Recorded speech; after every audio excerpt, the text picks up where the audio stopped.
अस्सलाम वालेकुम फ्रेंड्स और मेरे प्यारे स्टूडेंट्स, कैसे हैं आप लोग। मैं हूं आपका टीचर इंजीनियर मोहम्मद वसीम।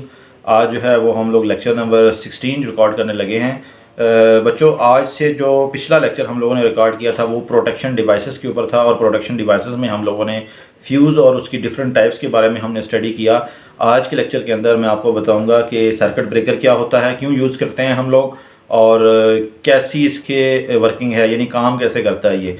लेकिन उससे पहले जिन स्टूडेंट ने अभी तक जो है वो चैनल को सब्सक्राइब नहीं किया वो करें और साथ घंटी का निशान ज़रूर दबाएं ताकि आपके पास नोटिफिकेशन के साथ वीडियो जो है वो पहुंचे। तो बच्चों, बुनियादी तौर पर प्रोटेक्शन डिवाइसेस का मैंने जैसे आपको पहले बताया था कि बहुत सारी ऐसी अबनॉर्मल कंडीशंस होती हैं जिसमें हमें प्रोटेक्शन डिवाइसेस की ज़रूरत पड़ती है, जिनके नाम मैं आपको बता चुका हूँ, जैसे कि fuse, circuit breaker, timer, relay वगैरह वगैरह। तो सर्किट ब्रेकर बुनियादी तौर पर जो है वो हमारे पास ऐसा आला या ऐसी डिवाइस होती है जो कि नॉर्मल कंडीशन में तो पावर सप्लाई को ऑन ऑफ करने के लिए इस्तेमाल होती ही है, लेकिन अब नॉर्मल कंडीशन के अंदर यानी खुदा न खास्ता शॉर्ट सर्किटिंग हो जाए या ओवर करंट की सूरत में यही डिवाइस जो है वो ट्रिप करती है, यानी ऑन कंडीशन को ऑफ में शिफ्ट कर देती है। अच्छा, ख़ास तौर पे हमें सर्किट ब्रेकर की ज़रूरत उस वक्त पड़ती है जब हम लोगों ने अपने घर के अंदर कोई मरम्मत करनी होती है या इंडस्ट्री में कोई मरम्मत करनी पड़ती है, आपको कोई बल्ब चेंज करना पड़ता है, कोई आपको प्लग शू वगैरह चेंज करना पड़ता है, तो आपको अल्टीमेटली क्या करना पड़ेगा, आपको सर्किट ब्रेकर को ऑफ़ करना पड़ेगा मैनुअली। दूसरी कंडीशन ये होती है कि अगर खुदा न खास्ता किसी वजह से फॉल्ट वाक़या हो जाता है तो आपकी जो होम अप्लाइंसेस हैं उनकी सेफ्टी के लिए ज़रूरी ये है कि ये एक ऑटोमेटिकल डिवाइस है जो कि खुदगार तरीके से जो है ना वो ऑफ़ हो जाती है, यानी बंद हो जाती है। इसमें बहुत सारी चीज़ें लगी होती हैं, जैसे कि एक सर्किट ब्रेकर के अंदर दो चीज़ें बहुत इंपॉर्टेंट हैं। एक हमारे पास फिक्स कॉन्टैक्ट होता है और एक मूवेबल कॉन्टैक्ट होता है, यानी एक हरकत करने वाला इसमें कॉन्टैक्ट होता है और दूसरा मुस्तकिल, यानी वो फिक्स होता है। अच्छा, अगर आपके पास जो है ना वो यही जो फिक्स और मूवेबल का सेट अगर आपके पास अगर एक ही लगा हो सर्किट ब्रेकर के अंदर, तो हम कहते हैं कि ये सर्किट ब्रेकर जो है वो सिंगल पोल है। सिंगल पोल से मुराद ये है कि जिसमें इसमें एक ही फेस आएगा और एक ही जाएगा, ठीक है। अच्छा, कुछ सर्किट ब्रेकर ऐसे होते हैं जिसके अंदर आपके पास मूवेबल और फिक्स कॉन्टैक्ट के तीन तीन सेट लगे होते हैं, उनको हम लोग कहते हैं थ्री पोल, यानी उनसे आप एट अ टाइम मतलब तीन इनपुट्स उसकी आ रही होती है और तीन ही आउटपुट जा रही होती है, यानी ये थ्री पोल जो है ना वो सर्किट ब्रेकर का जो है वो सेट होता है। अच्छा, ये बात जहन में रखिए कि जब भी हमारे पास सर्किट ब्रेकर काम कर रहा होता है उस टाइम पर जो है ना वो सर्किट ब्रेकर के अंदर जैसे ही कॉन्टैक्ट जो है वो मेक ब्रेक होते हैं। मेक ब्रेक से मुराद ये होता है कि यही जो मूवेबल कॉन्टैक्ट है जब फिक्स कॉन्टैक्ट के साथ मिलता है, फिर हटता है, फिर मिलता है, फिर हटता है, तो वहाँ पे शोला पैदा होता है। तो इस शोले को कंट्रोल करना है, इसको बुझाना है अपनी जगह पर। उसके लिए जो है ना वो इसके अंदर जो है ना एक आर्क चैम्बर लगा होता है, एक आग बुझाने वाला एक हिस्सा होता है जिसको हम लोग आर्क चैम्बर कहते हैं। ये ध्यान में रखें कि अगर आप लोग सिंगल पोल वाला सर्किट ब्रेकर यूज़ करेंगे तो उसमें सिर्फ एक ही आर्क चैम्बर होगा, लेकिन अगर आप थ्री पोल या टू पोल वाला भी अगर आप यूज़ करते हो तो उसमें जो आर्क चैम्बर की जो तादाद है वो उस हिसाब से बढ़ती जाएगी, यानी थ्री पोल वाले के अंदर थ्री आर्क चैम्बर, टू वाले के अंदर टू आर्क चैम्बर और वन के अंदर वन आर्क चैम्बर जो है ना वो मौजूद होगा।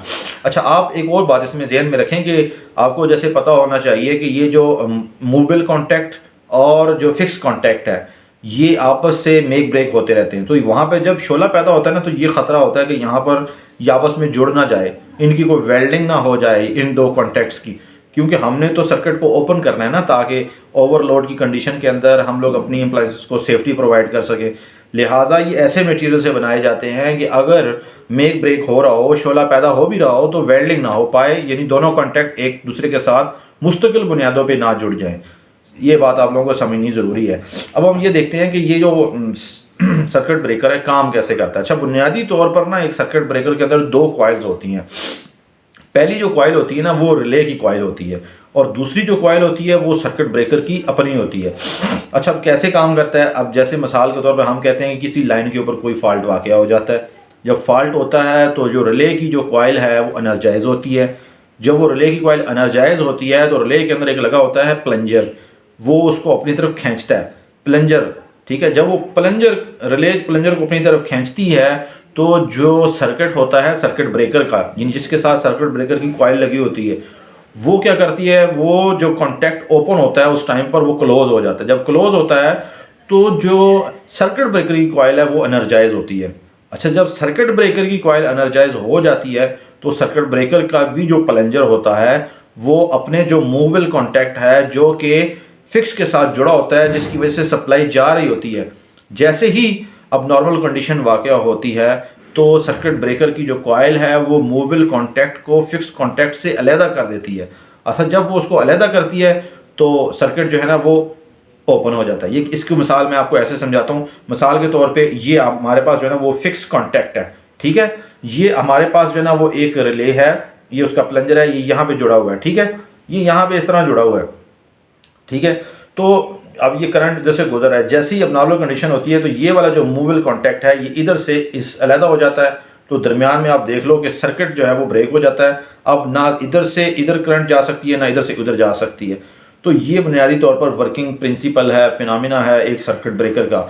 अच्छा, अभी थोड़ी देर पहले मैंने आपको ये बताया था कि हर पोल के अंदर जो है ना वो एक आर्क चैम्बर होता है, ठीक है। ज़ाहिर बात है, जब आपके पास कॉन्टैक्ट मेक होते हैं, ब्रेक होते हैं, तो उस वक्त क्या होता है कि शोला पैदा होता है। अब इस शोले को बुझाने के लिए ना मुख्तलिफ़ किस्म की मीडियम यूज़ होते हैं, जिनमें कुछ आपके सामने मैं नाम बता सकता हूँ, और उन्हीं मीडियम की बिना पर सर्किट ब्रेकर की टाइप्स डिफ़ाइन होती हैं। जैसे कि अगर आप ऑयल यूज़ करते हैं आर्क चैम्बर में तो वो ऑयल सर्किट ब्रेकर बन जाता है। अगर आप एयर यूज़ करते हो तो हम उसको कह देते हैं ये एयर टाइप जो है वो सर्किट ब्रेकर है। अगर आप वैक्यूम यूज़ करते हो तो ये वैक्यूम टाइप जो है वो सर्किट ब्रेकर होता है। और अगर आप कोई गैस वगैरह यूज़ करते हो उस आर्क चैम्बर के अंदर तो उसको हम लोग कह देते हैं कि ये एक तरह का जो है ना वो गैस टाइप सर्किट ब्रेकर है। तो बच्चों, जितने भी हमारे पास सर्किट ब्रेकर हैं उनकी जो टाइप्स हैं वो डेजिग्नेटेड हैं उनके आर्क चैम्बर में इस्तेमाल होने वाले मीडियम के ऊपर। बाकी जो वर्किंग प्रिंसिपल है तमाम सर्किट ब्रेकर्स का जितने भी टाइप्स के होंगे सब के तकरीबन मिलता जुलता या एक ही जैसा है जो मैंने आपके सामने बताया।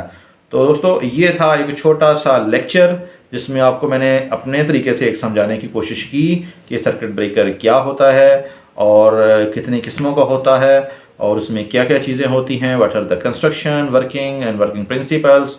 Hopefully you understand the topic. अगर किसी को कोई क्वेश्चन है तो वो इनबॉक्स में मैसेज कर सकता है, कमेंट सेक्शन में पूछ सकता है। अगली वीडियो तक के लिए अल्लाह हाफिज़।